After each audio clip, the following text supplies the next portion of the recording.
os da grande multidão não são sacerdotes? Eu sou o Valdir Camilo, eu sou cristão, eu sou pesquisador das escrituras e também sou terapeuta especialista em saúde emocional. Tanto que se você precisar de ajuda emocional, é só falar comigo, clica no link abaixo, ok? Mas essa pergunta, os da grande multidão não são sacerdotes? Ela foi feita, né, com base num comentário feito pelo Raul Araújo. E ele falou o seguinte: os 144 mil são sacerdotes dentro do templo. A grande multidão, que ninguém podia contar, não são sacerdotes, não entram no templo. Errou feio, hein? Como você dá um desiste desses? Mostra a grande multidão atuando como sacerdotes. Aí colocou duas carinhas dando risada, né? Tirando sarro. É interessante, né? Quando eu debatia, né? Em debates que a gente fazia, alguns até apareceram filmados na internet, às vezes as pessoas eram assim, sarcásticas, irônicas, e depois, quando a gente mostrava, né, que não era daquele jeito, a pessoa ficava com cara de tacho, né? Ficava chateada, né? Porque a pessoa achou que não tinha argumento contra, né? Que era indefensável o que ela falava, e de repente viu que não era assim, né? Mas então vamos analisar. Pelo que o Raul Araújo falou aqui, se eu não ler, né, o contexto geral da Bíblia, ler apenas as passagens que falam dos 144 mil e grande multidão, já dá para mostrar que não é o que ele falou. Ele já fica sem argumento, entendeu? Porque ele falou o seguinte: os 144 mil são sacerdotes dentro do templo. A grande multidão não são sacerdotes, porque não entram no templo. Olha que coisa, né? Basta você ler a descrição dos 144 mil e da grande multidão. Se você ler a descrição e não ler o restante da Bíblia, vai tudo contra você. Por quê? Você pega Apocalipse 14, do 1 ao 5. O que fala dos 144 mil? Fala que eles estão dentro do templo? Não, nem menciona a palavra templo. Nem menciona. Fala que eles estão com o cordeiro no Monte Sião, ok?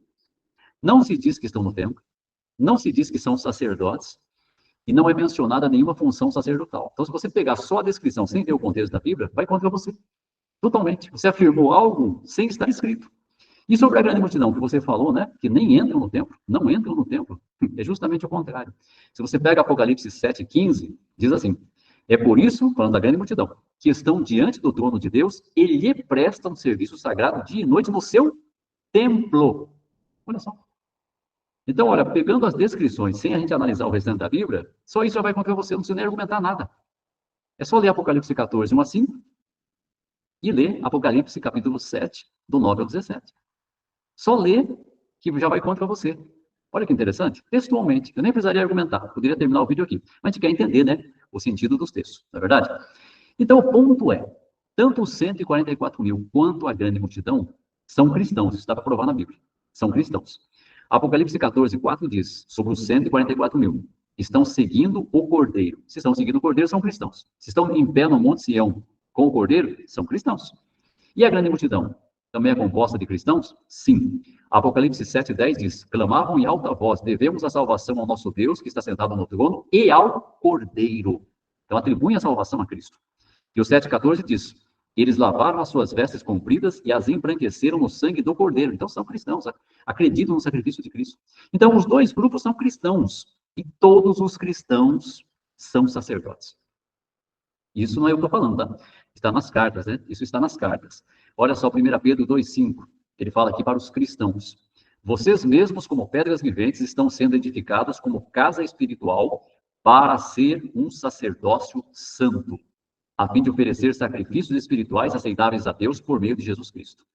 Então, os cristãos, destinados a ser um sacerdócio santo. 1 Pedro 2,9. Mas vocês são povo escolhido, sacerdócio real, nação santa, povo para propriedade especial, para que divulguem as qualidades excelentes daquele que os chamou da escuridão para a sua maravilhosa luz. Então, os cristãos constituem todos eles um sacerdócio real. Então, tanto os 144 mil como a grande multidão são sacerdotes. E isso pelo contexto bíblico, ok? 2 Timóteo 2,12 mostra que também todos os cristãos são reis, reinarão com Cristo, serão reis, no caso. Diz o texto: se continuarmos perseverando, também reinaremos com ele, com Cristo. Se o negarmos, ele também nos negará. Então, todos os cristãos, eles só têm duas opções. Se você é cristão, você tem duas opções: perseverar e reinar com Cristo, ou negar Cristo e ser negado por ele. Não tem uma outra opção. Essa outra opção foi que inventaram para você, não está na Bíblia. Cristão vivendo na terra não está na Bíblia.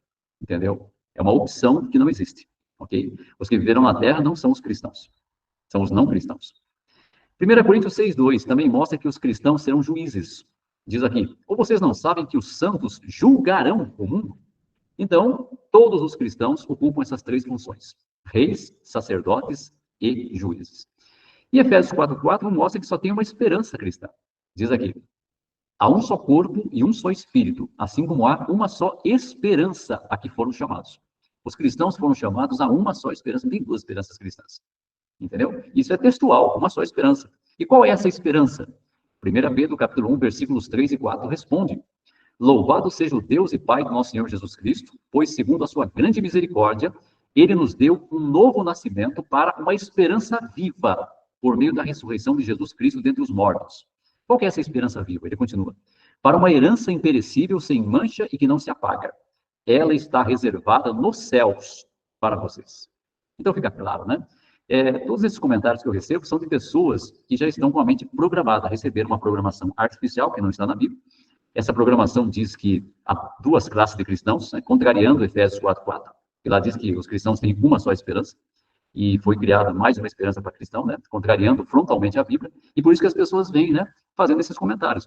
Mas eu quero que vocês comentem, né, porque isso ajuda outros, com os vídeos que eu estou fazendo, a ver que realmente não é assim. Ver que realmente o que está na Bíblia é que vale, e não o que está na cabeça dessas pessoas que foram condicionadas por líderes religiosos, ok? Então, você que assistiu esse vídeo, se você gostou, então se inscreva no meu canal, também compartilhe esse vídeo com outras pessoas para ajudar mais pessoas, ok? Um grande abraço, fique com Deus e até o nosso próximo vídeo.